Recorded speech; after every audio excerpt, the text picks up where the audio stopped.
ओडिशा राज्य मुक्त विश्वविद्यालय जातीय सम्मेलन प्रयास रे सामिल हेले देशर बहु प्रतिष्ठित शिक्षाविद। बड़ सिंहानी स्थित ओडिशा राज्य मुक्त विश्वविद्यालय परिसर रे जातीय सम्मेलन प्रयास उद्घाटित होईछि।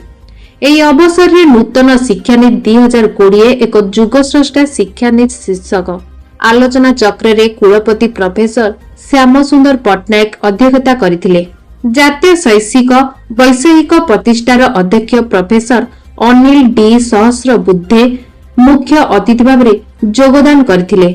भारत सरकार पूर्वतन जुग्म सचिव मधुरंजन कुमार, इंदिरा गांधी मुक्त विश्वविद्यालय कुलपति उमा कांजीलाल, ब्रह्मपुर विश्वविद्यालय पूर्वतन कुलपति प्रोफेसर आदित्य प्रसाद पाड़ी और टाटा पावर पश्चिम ओडिशा सीओ प्रणम कुमार वर्मा प्रमुख सम्मानित अतिथि भाव योगदान करथिले।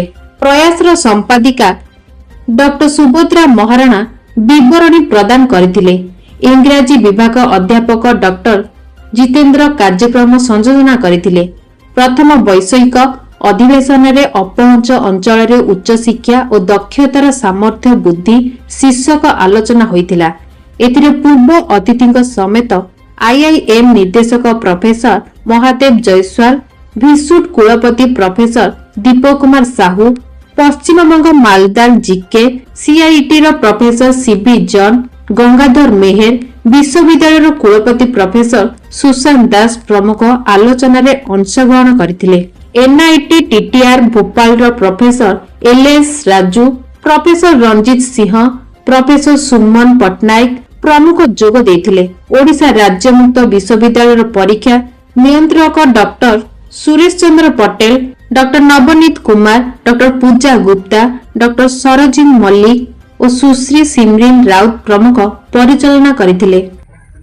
पहली बार ऐसा एक अच्छा प्रयास कर रहे हैं जिसका नाम ही प्रयास है, जिसमें अलग अलग पहलुओं में इस भाग में जो राज्य का इस थोड़ा एरिया भुवनेश्वर कटक से दूर है, लेकिन उसके बावजूद यहाँ कैसे हम ना स्टूडेंट को केवल लेकिन इवन यहाँ के लोगों के लिए कैसे उपयोगी हो सकते हैं उसके बारे में ये प्रयास कर रहे हैं। भुवनेश्वर स्वतंत्र प्रतिनिधि दीपक महाती का रिपोर्ट आम टीवी।